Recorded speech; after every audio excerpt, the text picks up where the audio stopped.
les représentants du peuple français, constitués en Assemblée nationale, considérant que l'ignorance, l'oubli ou le mépris des droits de l'homme sont les seules causes des malheurs publics et de la corruption des gouvernements, ont résolu d'exposer dans une déclaration solennelle les droits naturels, inaliénables et sacrés de l'homme.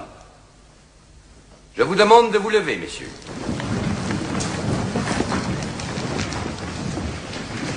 Article 1er.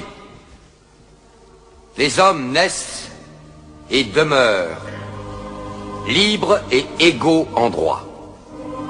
Les distinctions sociales ne peuvent être fondées que sur l'utilité commune. Ces droits sont la liberté, la propriété, la sûreté et la résistance à l'oppression. Le principe de toute souveraineté réside essentiellement dans la nation. La loi n'a le droit de défendre que les activités nuisibles à la société. Tout ce qui n'est pas défendu par la loi ne peut être empêché. La loi est l'expression de la volonté générale. Tous les citoyens étant égaux à ses yeux, sont également admissibles à toute dignité, place et emploi public. Nul homme ne peut être accusé, arrêté, ni détenu que dans les cas déterminés par la loi.